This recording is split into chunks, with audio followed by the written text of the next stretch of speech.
The funny thing is, when I go to Europe, I do that. I've always noticed a lot of people like to mirror what they have to try and keep the scare away from them.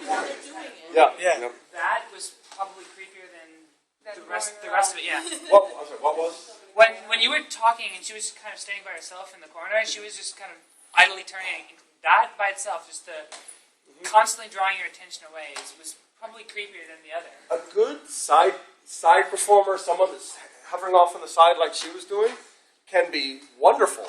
Because especially people will go over and investigate. And then you get a chance to come off of that position.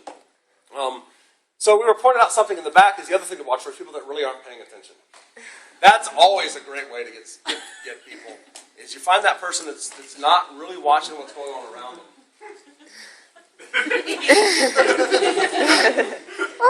Yes. So, the other thing, of course, is know your fellow performers. You have a lot of cases where I've seen where you get 2 or 3 people together that don't know each other, and it's really hard to see the dynamics working out. You get fellow performers that can actually work together, and it works well. Because I can be sitting here facing him, and I'm sure he's going to do something behind me if he's not already. Simply by giving him the choice to know he's going to do something behind me.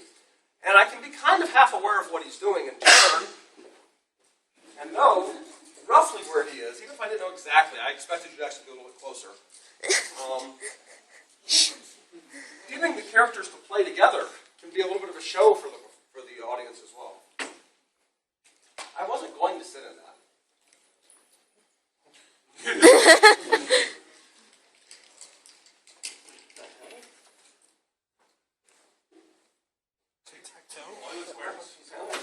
Panelist squares, okay. So what time is it going to have up? 5:45. Yeah, 35, okay. So, any more questions from the audience, or we'll bring maybe a couple more volunteers. Let's go to the dinosaur first.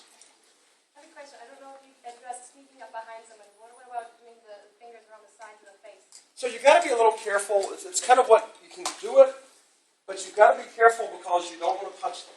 Yes. So you're saying, actually, you got to volunteer. Come forward.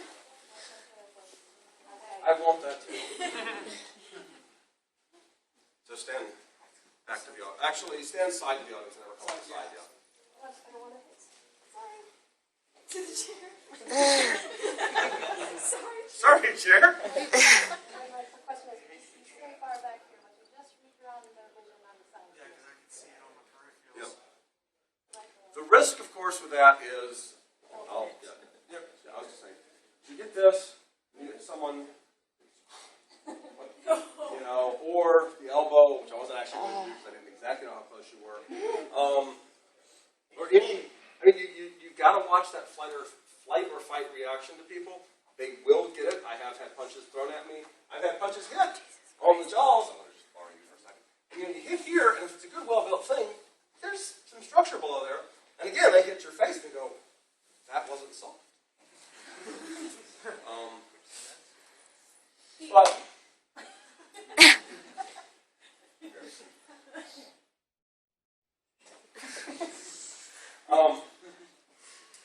so yeah, these sorts of interactions are always, you really want to kind of focus on how to keep people off guard. Now, that's sort of focused on the Halloween setting. When you get out to something like this, the rules change a little bit. First of all,